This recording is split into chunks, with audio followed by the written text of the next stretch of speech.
Minden uszodatechnikai boltpolcán ott csücsül egy olyan anyag, amely kilónként több hőt képes elnyelni, mint szinte bármi más a házadban, és szinte senki sem arra használja, amiben valójában zseniális. Ez egy só. Kilója mindössze néhány száz forintba kerül. A mennyezetbe rejtett, lezárt tálcákba csomagolva, ez az anyag áram és mozgó alkatrészek nélkül minden egyes nap beszippantja a szoba délutáni hőségét, majd a hűvös éjszakai levegőbe engedi vissza. Egy magyar kémikus már 1948-ban köré épített egy egész házat, aztán megjelent az ablaklíma, és ez a technológia csendben eltűnt az építkezésekről. Ma mindezt körülbelül 15 000 forintból újra megépítheted. Nem kell hozzá engedély, nem kell szerelő, sem elektromos áram. Ebben a videóban megmutatom az alkatrészeket, a pontos keveréket, az építést és azt az egyetlen hibát, ami teljesen tönkreteheti az egészet. Vágjunk is bele. Kezdjük gyorsan a fizikával, mert ebben az építésben minden egyetlen számon múlik. Ahhoz, hogy egy kilogramm víz hőmérsékletét egy Celsius fokkal megemeld, körülbelül 4,19 kJ hőenergiára van szükség. Ez az alapvonal. Most nézd meg, mi történik a nátrium-szulfáttal. Amikor egy kilogramm ebből a sóból megolvad, több mint 233 kJ energiát nyel el, és ami a legfurcsább, közben a saját hőmérséklete alig mozdul meg.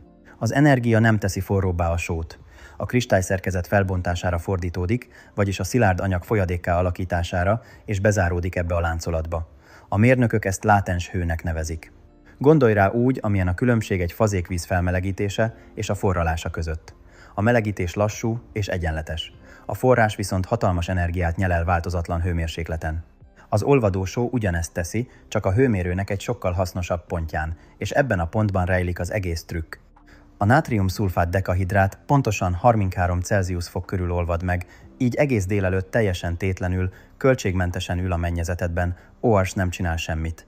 Aztán a szoba kezdi elérni a kellemetlen hőmérsékletet. A só eléri a küszöbértékét, és elkezd olvadni, pontosan abban a pillanatban vonva ki a hőt a levegőből, amikor a leginkább szeretnéd. A termosztát nincs behúzalozva. A kémiába van beépítve. De az a rész, ami ebből akkumulátort csinál, és nem csak egy szivacsot, az az újraindulás. Éjszaka, amíg a levegő 33 Celsius fok alá süllyed, a só újra megfagy, és a napközben tárolt hőt kiengedi a hűvös éjszakába. Reggelre a kristályok újra szilárdak, teljesen feltöltődtek. Hideggel töltődik, hűtéssel merül, és kompresszor vagy mozgó alkatrészek nélkül ismétli ezt a ciklust. Pontosan egyetlen dolog van, ami tönkreteheti, egy olyan hiba, amely 1948-ban véget vetett az első, erre az ötletre épült háznak. Mi ezt mérnökien ki fogjuk kerülni. De először legyünk őszinték azzal kapcsolatban, hogy mit is építesz valójában, 10-23. Legyünk pontosak a végeredménnyel, mert az őszinte építés és a csalódott építő közötti különbség ennek az egyetlen elvárásnak a helyes kezelésén múlik. Amit készítesz, az egy lezárt, fázisváltó panel. Nátrium-szulfát 2 adalékanyaggal kezelve, amelyekre mindjárt rátérünk, lapos, lezárt tartályokba csomagolva és magasan elhelyezve a szobában, egy álmennyezetben, a padláson vagy egy napfényes ablakban elhelyezett dobozban. Párosítva egy módszerrel, amellyel éjszaka kiengedheted a hőt, és kész is az egész gép. Nincsenek gombok, nincs tápkábel, nincs karbantartási ütemterv a szezonális ellenőrzésen kívül. Íme, amit tesz. A megfelelő éghajlaton egy megfelelően méretezett panel nagyjából 2-4 Celsius fokkal csökkenti a délutáni csúcsértéket, és ott is tartja a legmelegebb órákban. Kisimítja a kiugrásokat. Ahelyett, hogy a szobád délután 3-35 fokra melegedne, megáll 30 fok környékén, és ott marad, miközben a só teszi a dolgát. Now pedig íme, amit nem tesz, és ezt szeretném tisztázni, mielőtt egyetlen dolgot is megvennél. Nem helyettesíti a légkondicionálót egy igazi hőhullám idején. Nem fogja 20 Celsius fokra hűteni a szobádat. Ez nem az a 10 fokos csodadoboz, amit a platform bélyegképein láttál, és amelyek azt állítják, hogy jég vagy áram nélkül képesek erre. Ez az állítás fizikailag lehetetlen, és bárki, aki ezt árulja, fantáziát árul neked. Ez egy csúcsborotváló, egy puffer, egy termikus lentkerék a szobád számára. De ezeken az őszinte határokon herén a teljesítmény valós. Egyetlen négyzetméternyi, mindössze néhány centiméter vastag sópanel nagyjából ugyanannyi délutáni hőt képes pufferelni, mint egy sokkal vastagabb téglafal, a súly töredékével, és körülbelül 15 000 forintnyi alkatrészből. Beszéljünk hát ezekről az alkatrészekről, mert az anyagjegyzék az, ahol a legtöbb ember túlbonyolítja ezt a dolgot. Mielőtt rátérnénk az alkatrészekre, egy dolog. Minden, amit ezen a csatornán feltártam, 60 módszer a ház fillérekből történő hűtésére, ahogyan azt a légkondicionálás előtt csinálták, egy helyen van összegyűjtve, az alábbi linken a leírásban, ez az ingyenes hűtési kézikönyv. De még nem menj el, mert a következő rész az a trükk, amiről a kütyügyártók remélik, hogy soha nem találod meg. Íme a teljes bevásárlólista, és az egész kijön körülbelül 15 000 forintból. A fő összetevő a nátrium-szulfát dekahidrát, vagyis a Glauber Show. Nem egy vegyszerkatalógusból veszed felárral. A legolcsóbb forrás egy uszodatechnikai bolt, vagy egy gazdabolt, ahol a nátrium-szulfátot ömlesztve árulják pH-semleges adalékként, vagy talajjavítóként, gyakran alig néhány száz forintért kilónként.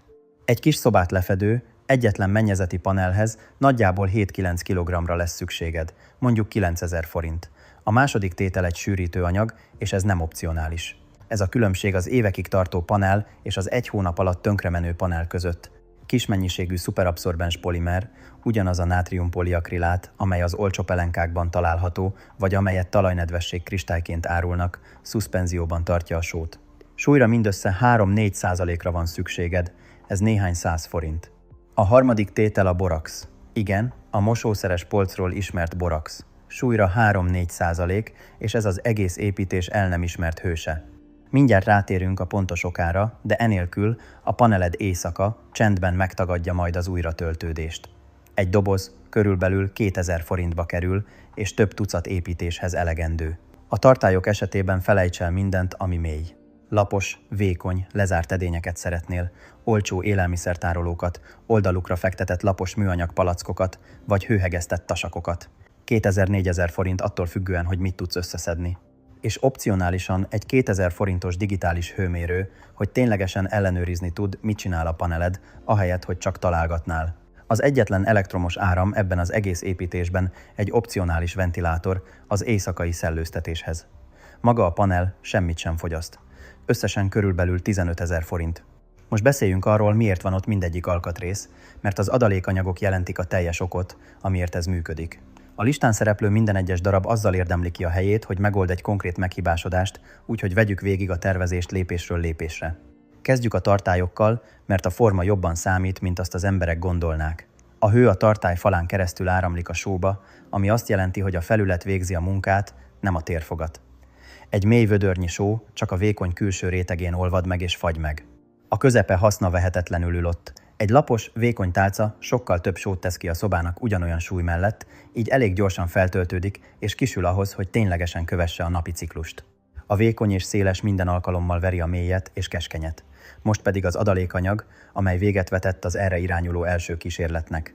A nátrium-szulfát inkongruensen olvad, ahogy a kémikusok mondják, amikor felmelegszik. Nem olvad el tisztán egyenletes folyadékká, külön válik. Egy nehezebb, szilárd anyag hullik az aljára, ok nem hajlandó újra feloldódni, amikor a só lehűl. Ciklusról ciklusra egyre több só esik ki a játékból, míg nem a panel leginkább elhalt üledékké válik. Pontosan ez a hiba tette tönkre Telkes Mária 1948-as doveri házát. A sótárolói körülbelül 2,5 szezon után rétegződtek, és a projektet megbízhatatlannak könyvelték el. A pelenkából ismert polimer megoldja ezt. Géllel sűríti a keveréket, amely fizikailag szuszpenzióban tartja a sókristályokat, így azok nem tudnak leülepedni. Ez az egyetlen filléres por jelenti a különbséget az ő kudarca és a te működő paneled között. Aztán ott van a borax, és ez az ellenkező problémát oldja meg. A tiszta Glauber Show-nak van egy kellemetlen szokása, amit túlhűlésnek neveznek. Éjszaka jóval 36 Celsius fok alá süllyed, és makacsul folyékony marad, teljesen kihagyva az újrafagyást. Az újrafagyás elmaradása azt jelenti, hogy nincs újratöltődés, és a napkeltekor még mindig folyékony panel nem képes elnyelni a holnapi hőt. A borax gócképző anyagként működik. Ad egy magot a kristályoknak, amelyen kialakulhatnak, így a só éjszakáról éjszakára megbízhatóan megköt a megfelelő hőmérsékleten, az elhelyezés pedig a szoba legegyszerűbb szabályát követi. A hő felfelé száll. A panelnek magasan van a helye, mennyezett padlás, egy ablak teteje. Tedd oda, ahová a hő megy. Most, hogy megértetted az összes alkatrészt és azt, hogy miért van ott, építsük meg ténylegesen. Pakolj le egy munkapadot, 20 kesztyűt és szállj rá körülbelül 1 órát. Maga az építés valóban egyszerű, a pontosság az arányokban rejlik, nem a munkában. Kezd a só lemérésével, mert minden más ennek a százaléka. Mondjuk 9 kg nátrium-szulfát dekahidráttal dolgozol. Egy megjegyzés a vízről. A dekahidrát már hidratált. A deka azt jelenti, hogy 10 vízmolekula van bezárva minden egyes kristályba, így ha a megfelelő hidratált formát vetted meg, egyáltalán nem kell sok vizet hozzáadnod. Ha ehelyett vízmentes nátriumszulfátot szereztél be, vizet kell hozzáadnod, hogy elérd a dekahidrát arányt, súly szerint nagyjából 44 rész vizet 56 rész sóhoz. Ellenőrizd, melyik formád van, mielőtt kevernél. Most jönnek az adalékanyagok, mindkettőt a só súlyához viszonyítva számítva. Mérj ki 3-4% boraxot és 3-4%-ot a polimersűrítőből. 9 kg sóhoz ez kevesebb, mint fél-fél kilogrammot jelent mindegyikből.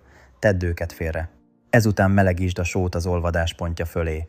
Egy körülbelül 38-43 Celsius fokos meleg vizes fürdő 32 fok fölé viszi, és folyékony kásává változtatja. Nem kell, hogy forró legyen, csak a küszöbértéken túl. Ahogy csepp folyósodik, először a boraxot keverd bele, és hagyd teljesen feloldódni, majd lassan, kevergetés közben add hozzá a polimert. Érezni fogod, ahogy a keverék besűrűsödik a kanál alatt, amint a polimer kifejti hatását, a vizes kásából valami olyasmi lesz, ami közelebb áll a nedves betonhoz. Ez a sűrűsödés a rétegződés elleni megoldás, amely valós időben végzi a dolgát. Most töltsd meg a tartályokat, és íme az az egyetlen hiba, ami szétrepeszti a panelt. Hagyj üres teret. A só tágul, amikor megfagy, pontosan úgy, mint a víz.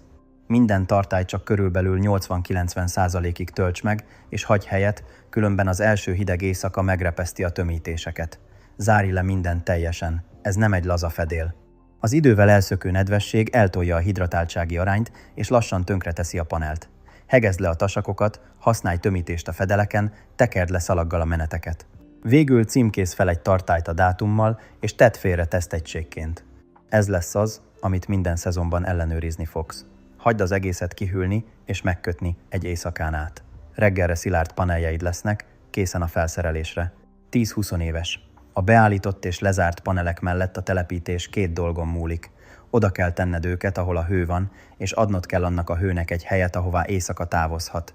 Először az elhelyezés. A legtisztább megoldás, ha egy álmennyezet tetejére fekteted őket, a lapokon pihentetve, teljesen elrejtve a szem elől. Ha van hozzáférhető padlásod, fektesd őket laposan a padlásfödémre, közvetlenül a hűteni kívánt szobák fölé. És ha egyik sem működik, építs egy csekély dobozt a legnaposabb ablakba, és pakold oda a paneleket. Durva kiindulópontként törekedj a szobával arányos lefedettségre. Számolj nagyjából 1 négyzetméternyi panellel minden 10-15 négyzetméternyi alapterületre, és adj hozzá többet, ha a délutánok nagyon forróak. A több só több elnyelt hőt jelent, mielőtt a panel telítődne. Now pedig az a szabály, amelyen az egész rendszer áll vagy bukik, és ezt kétszer is elmondom, mert az emberek hajlamosak kihagyni.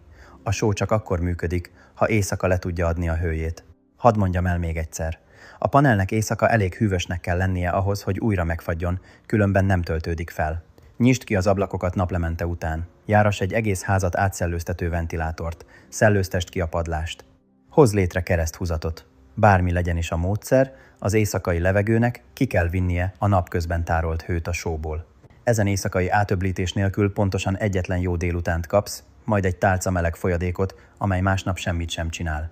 Egy szó a biztonságról, mert ez az építés itt veri meg a mechanikus dolgokat. Lezárva, a panel teljesen semleges. A nátriumszulfát nem mérgező, egy évszázadon át szó szerint hashajtóként árulták, és nem gyúlékony. Hasonlítsd ezt össze a hagyományos rendszerekben lévő hűtőközegekkel, amelyek nyomás alatt vannak, szivárognak és szakembert igényelnek. A te sóakkumulátorod csak ül ott. A karbantartás szinte semmi. Szezononként egyszer vedd elő a felcímkézett tesztegységet, és nézd meg.